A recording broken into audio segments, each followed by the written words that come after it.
man.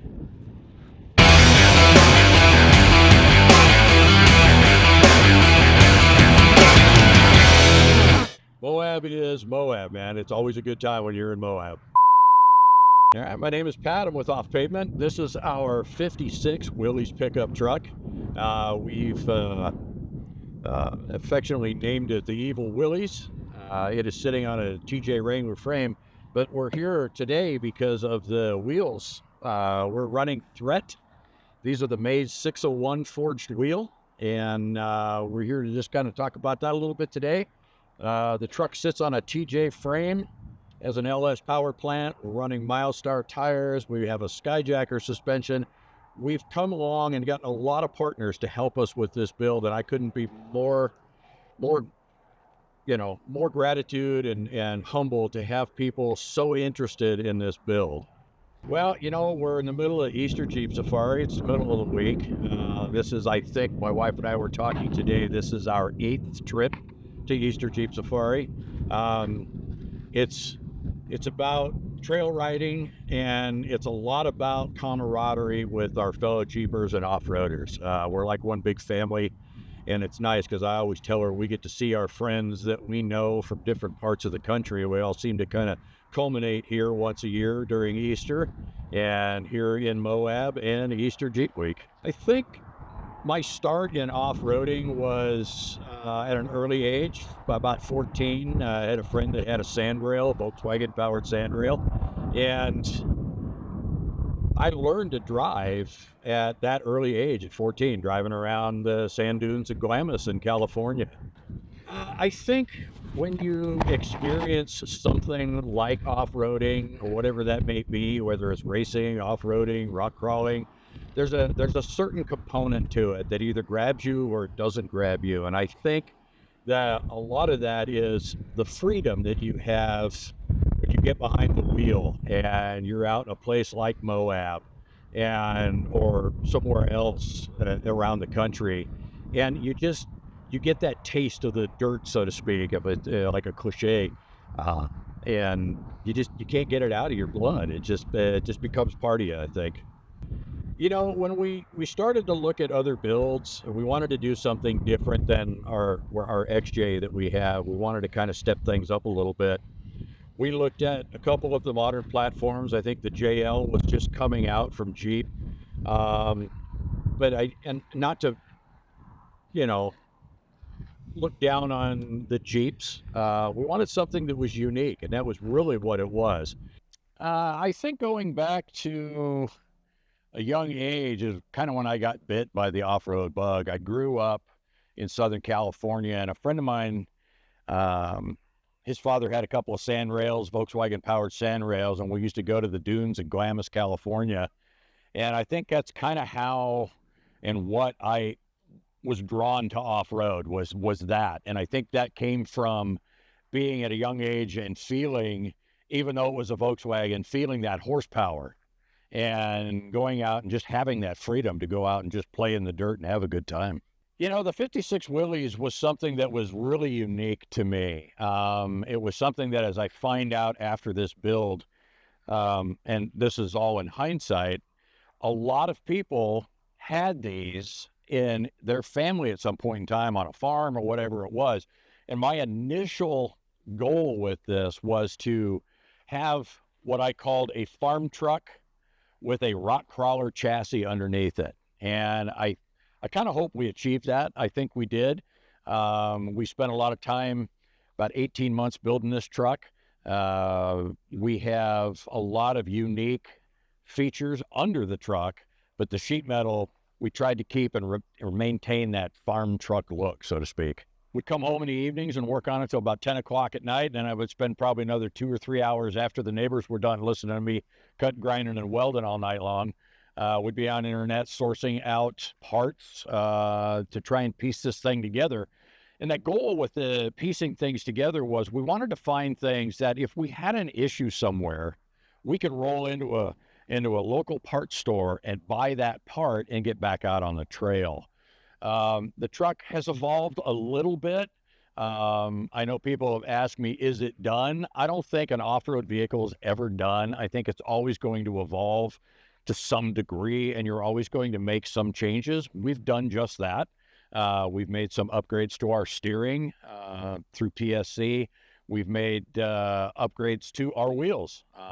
We have found a better wheel package to go on this rig. And again, yeah, I don't think you're ever done building a Jeep. What am I most proud of on this build? I think just the way it came out. For one person to sit and come up with the idea, the game plan, how you're going to achieve the certain parts, how are you going to make things work? I mean, we did not have a shop. We built this truck in a 2-car garage. And so we didn't have a lot of the pieces and parts and shop equipment that some of the higher end shops or any shop has. And I think that's what I would be most proud of, is that we were able to achieve a build of this magnitude and this level with just what we had available to us at home. You know, first, it's always going to be family. Maintaining it is in the shop. I actually work in a shop now, and we talk about it all the time. It's preventive maintenance. And if you don't spend the time to go through your rig every time you go out and do an event like we are here in Moab at Easter Jeep Safari, you could find yourself, you know, stuck out somewhere where you don't want to be. We actually had a small little issue this week that we were able to take care of and get it fixed. And I think it's important that we do preventive maintenance. And the truck itself has been a really reliable rig because of the time that we spent to put it together. Now, that doesn't mean things don't break. You're going to have failures. That's the way it is. You just have to be able to adapt to that and make those repairs. Most memorable. Well, I know when we first finished this, the best memory I have of this truck was the very first time it hit the dirt was on the Rubicon.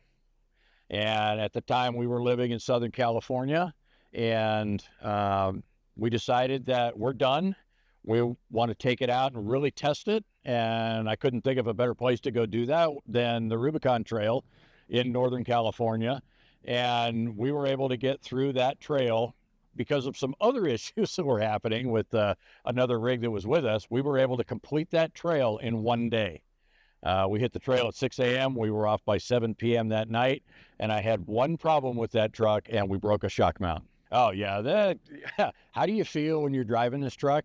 I love getting behind the wheel of this truck. This truck literally is, I think because I built it, is literally a part of me. I know every little creak, every sound, every smell, everything about it. And when I get in it and it is working and everything is just gelling together, this is probably the funnest rig.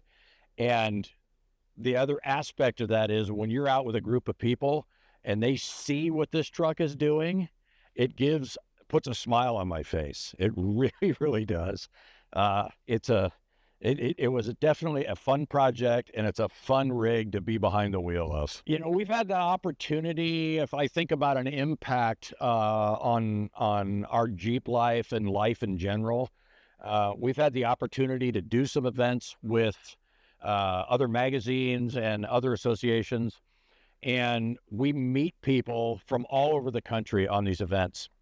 And I have had this conversation on the way out here with my wife. We were talking about the fact that I can't wait to see so-and-so from North Carolina, and I can't wait to see so-and-so from Wisconsin, and our friends from Las Vegas. And you develop this family. It's literally a close-knit family, and you develop this closeness within this community, and you know people from all over the place, and you may not talk to them all year long, but when you get back in Moab, it's like you were just talking to them yesterday. So I think that's probably the greatest thing, is the community that you build in this Jeep and off-road community that's super tight-knit.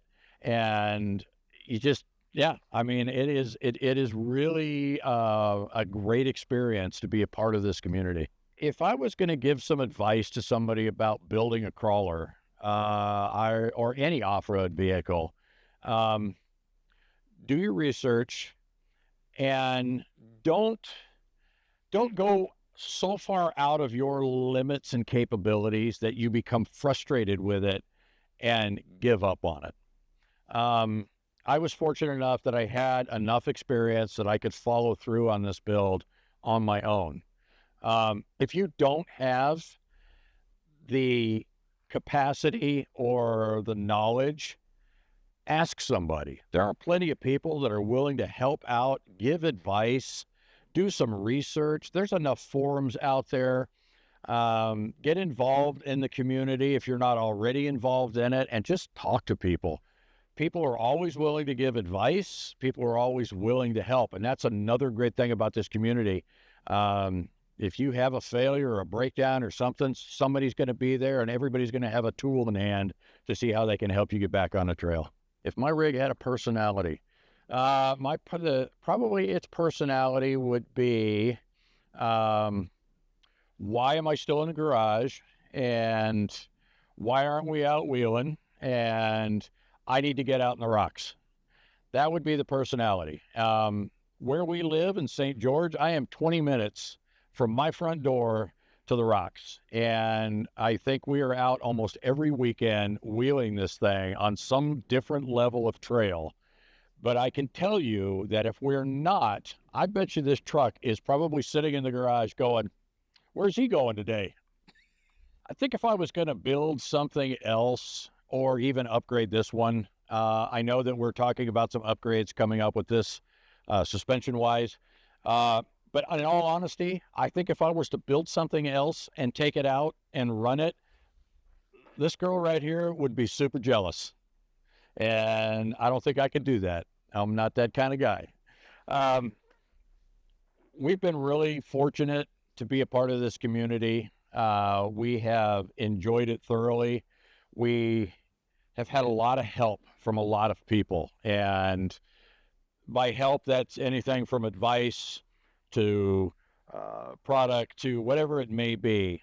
We have been super humbled and super grateful for companies like Threat Off-Road, Milestar Tires, Skyjacker Suspension. I mean, these guys have all come forward and helped us in one way or another to achieve our goal of building this truck.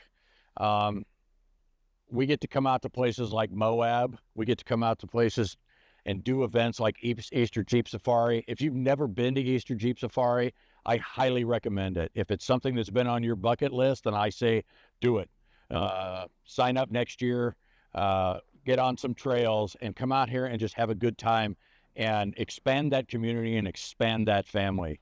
It is something that I don't think you'll soon forget, and I think that you'll say to yourself, I wish I had done it sooner.